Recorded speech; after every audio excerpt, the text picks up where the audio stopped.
Hello students, कैसे हो आप सभी। आई होप कि सभी अच्छे होंगे, हेल्दी होंगे एंड फिट होंगे। मैं भूपेंद्र सिंह बिष्ट एक बार फिर से आप सभी का स्वागत करता हूं आपके अपने YouTube channel the scholars house में। सो डियर स्टूडेंट्स, आप सभी को पता चल गया होगा कि यहाँ पर हमने फिजिक्स स्टार्ट कर दी है, जिसमें हमने पहला चैप्टर लाइट रिफ्लेक्शन और रिफ्रैक्शन का एक टॉपिक डिस्कस कर लिया, image formation by concave mirror. और आज हम करने वाले हैं image formation by convex mirror.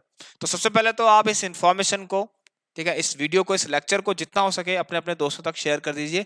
उन्हें भी पता होना चाहिए कि स्कॉलर्स हाउस के अंदर अब फिजिक्स भी स्टार्ट करती है। तो आइए बिना देरी करे इस क्लास को स्टार्ट करते हैं। और उससे पहले आप सभी स्टूडेंट्स जो भी यहाँ पर प्रेजेंट हैं, जो भी आज पहली बार हमारे इस चैनल से जुड़ा हुआ है, एक बार चैनल को सब्सक्राइब करके बेल आइकन को भी जरूर प्रेस करें। और व्हाट्सएप एंड टेलीग्राम ग्रुप की लिंक भी आपको डिस्क्रिप्शन बॉक्स में दे रखी है, ग्रुप को भी फटाफट से ज्वाइन कर लें। तो स्वयं देखिए, हमने क्या करा था, कॉनकेव मिरर कल हमने डिस्कस किया था। उसमें क्या था, इनवर्ड रिफ्लेक्टिंग सरफेस थी। यहां पर क्या होगी, आउटवर्ड रिफ्लेक्टिंग सरफेस होगी। मतलब यहां से लाइट आएंगी तो यहां से रिफ्लेक्शन होगा। अब स्वयं देखिए, मिरर तो ऐसे है, मतलब अगर हम कंप्लीट करें इसको तो ऐसे बन रहा है कुछ, ठीक है, स्फेयर बन रहा है पूरा। तो मतलब इसी साइड पर क्या होगा, फोकस भी होगा, और इतनी ही दूरी पर, जितना पोल से लेकर फोकस की दूरी है, उतनी ही दूरी पर आपका सेंटर ऑफ कार्यचरी बनाएंगे आप। चलिए, अब आप क्या करेंगे, देखिए स्टूडेंट, यहाँ पर क्या क्या चीजें हो सकती है, कितनी कंडीशन हो सकती है कि ऑब्जेक्ट को आप कहाँ कहाँ प्लेस कर सकते हैं। यहाँ पर सिर्फ दो ही कंडीशन है, बहुत इंपॉर्टेंट है। पहली कंडीशन है, हम ऑब्जेक्ट को काफी दूर रख देते हैं इस तरीके से। लीजिए, मैंने मैंने ऐसा एज्यूम कर, मतलब हमने क्या करा, ऑब्जेक्ट को कहीं दूर रख दिया इस तरीके से, ठीक है। अब देखिए स्टूडेंट, आपको क्या करना है, हमें एक चीज पता है, रूल पता है, लॉ पता है ठीक है।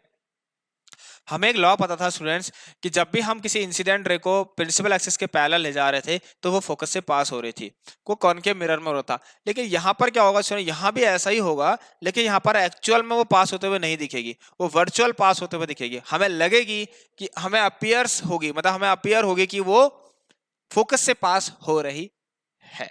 राइट, तो देखिए, मतलब मैं अगर यहां से एक लाइन ले जाऊं प्रिंसिपल एक्सिस के पैरेलल, तो अब जो लाइट है, जो रे है, वो ऐसे नीचे को नहीं आएगी। ऑलराइट, वो क्या होगी, डाइवर्स हो जाएगी। किस तरीके से बताता हूं आपको, ऐसे डाइवर्स होगी। देखिए, यहां से आई, ऐसे डाइवर्स होगी।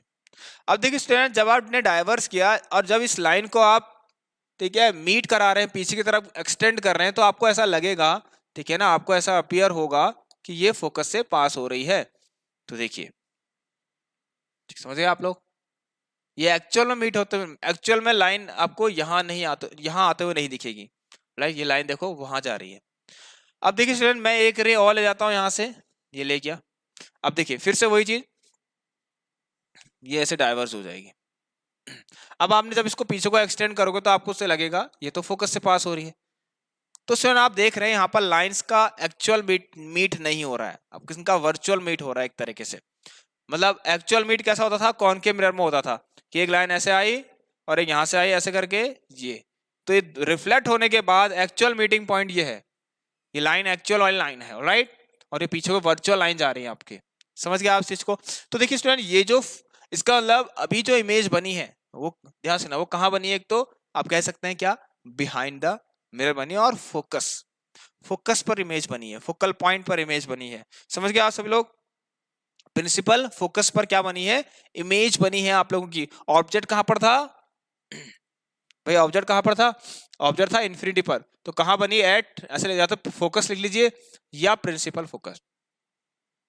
मैं आपको एक चीज बताता हूं, जो कॉन्वेक्स मिरर होता है स्टूडेंट, इसमें इमेजेस कैसे बनती हैं, हमेशा वर्चुअल इरेक्ट, वर्चुअल देखिए, क्योंकि वर्चुअली मीट कर रही है लाइन, ठीक है, हमेशा वर्चुअल इरेक्ट, मतलब सीधी इमेज बनेगी, जैसा ऑब्जेक्ट था वैसे ही इमेज भी आपको देखने को मिलेगा। अब देखिए, बहुत पॉइंट साइज है, मतलब दिख ही नहीं रहा आपको।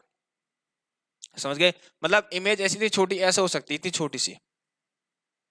तो एक्सट्रीमली डिमिनिश्ड मतलब वर्चुअल होगी, इरेक्ट होगी, और एक्सट्रीमली डिमिनिश्ड मतलब बहुत छोटी होगी। तो आप लिखेंगे यहां पर नेचर में virtual and erect, virtual erect and extremely diminished. ठीक है, साइज की बात करें तो एक्सट्रीमली डिमिनिश्ड। लो, ये पहला केस हो गया। सो मैंने ऑब्जर्व कहां ले गया, मैं इन्फिनिटी पर ले गया। अब देखिए सर, नेक्स्ट केस क्या है इसके अंदर, इसको भी डिस्कस कर लेते हैं। आई होप कि आपको ये समझ में आ गया होगा, राइट। चलिए, तो इसको आप देख लीजिए, मैं अगला केस यहाँ पर बता रहा हूँ। नेक्स्ट केस क्या हो सकता है इसमें, इसको रफ करते हैं, ये लाइन भी रफ करते हैं, इसको भी रफ करते हैं, इसको भी रफ कर लेते हैं, ठीक है। अब मैं क्या कर रहा हूँ, इसमें नियर द पोल लिख सकते हैं आप लोग, पोल के पास ले आइए, ठीक है।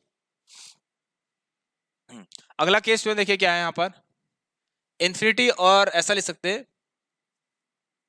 एक फाइनाइट डिस्टेंस पर लाइए, मतलब बिटवीन, ऐसे लिखना चाहे लिख सकते हैं कि between infinity and pole at finite distance, at finite distance, ठीक है स्टूडेंट्स। एक फाइनाइट डिस्टेंस मतलब मैं अगर इसको यहां पर रख दूं कहीं इस तरीके से,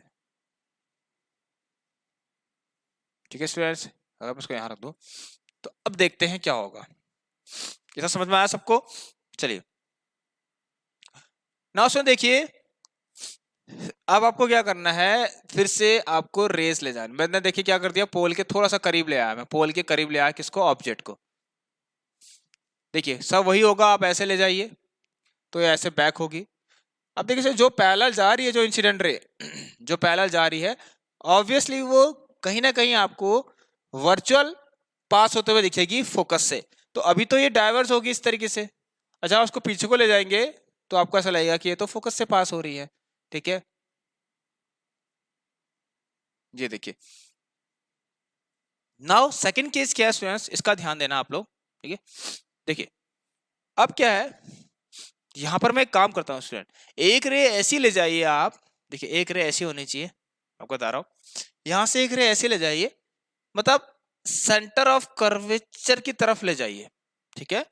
जैसे मैं बताया था ना, सेंटर ऑफ कर्वेचर की तरफ ले जाइए, सेंटर ऑफ कर्वेचर की तरफ ले जाइए, यहां से ऐसे ले जाइए कि ऑब्जेक्ट से ऐसी जानी चाहिए रे, वो आपको लगे कि वो कहां जा रही है, सेंटर ऑफ कर्वेचर पे जा रही है। बट आपको पता है स्टूडेंट, रिफ्लेक्टिंग सरफेस ये है इसका, अब जो रे सेंटर ऑफ कर्वेचर की तरफ जाती है वहीं से वो बैक आ जाती है, ठीक है, उसी पाथ पर वो पीछे को आ जाती है। तो अगर मैं ऐसा लगाऊं, इसको कुछ ऐसा करूं कि ऐसा लगे कि ये सेंटर ऑफ कर्व की तरफ जा रही है, ठीक है। तो देखिए ऐसे गई, ठीक है, ऐसे गई लाइट रे और ऐसे ही वापस भी आ गई, समझ गए आप सभी लोग? ऐसे देखिए, ऐसे गई और ऐसे ही वापस भी आ गई। तो अब देखिए इसको अगर हम ऐसा करें स्टूडेंट, पीछे की तरफ ले जाए ऐसे करके, मैं यहां बना लेता हूं, ठीक है इसको, लो। नाउ सुन देखिए, हो क्या रहा, एक्चुअल में तो मीट नहीं हो रही है, लेकिन वर्चुअली में पीछे मीट होते कहीं दिख रही है, और जहां भी मीटिंग पॉइंट होता है वहां पर क्या होता है, इमेज का फॉर्मेशन हो जाता है students. I hope dear students आप इन चीजों को समझ गए होंगे, राइट। तो यहाँ पर क्या हो रहा है, देखिए स्टूडेंट, जो आपकी इमेज थी, मान लेते हैं ए और बी आपकी इमेज थी एक, तो यहाँ क्या बन गई, ए डैश बी डैश। तो आप लिख सकते हैं जो आपकी इमेज बनी स्टूडेंट, वो कैसी बनी है, sorry, position of image between pole and focus के बीच में, ठीक है। पोल ऑफ फोकस में इमेज बन गई आपकी। और नेचर ऑफ इमेज की बात है, नेचर एंड साइज भी लिखना था यहाँ पर आपको, ठीक है। नेचर एंड साइज की अगर बात करें तो भाई वर्चुअल, इरेक्ट एंड डिमिनिश्ड, ठीक है, वर्चुअल, इरेक्ट एंड डिमिनिश्ड। तो ये हो गया आपका कॉन्वेक्स मिरर के दो केस, इसमें हमेशा आपको वर्चुअल एंड इरेक्ट इमेज में देखने को मिलती है। एक इमेज कहाँ मिलेगी आपको, देखिए स्टूडेंट, एक तो फोकस में मिलेगी जो कि पॉइंट साइज होगी, और एक कहाँ मिलेगी, पोल और फोकस के बीच में। अब आप देख सकते हैं इतनी बड़ी इमेज थी, इतनी छोटी हो गई, इस तरीके समझ में आ गया आप सभी को। तो चलिए स्टूडेंट्स, इस क्लास को आप जितना हो सके एक बार शेयर कर देना, एक बार देख लीजिए इन चीजों को अच्छे से। तो यस, अब हम इस क्लास को एंड करते हैं, मिलते हैं आप लोगों से नेक्स्ट क्लास में, ठीक है। ऐसे ही किसी टॉपिक को लेकर आएंगे, और अभी मैथ्स की क्लास भी फिर से हम उसको कंटिन्यू कर लेंगे, राइट। तो चलिए students, take care and good bye.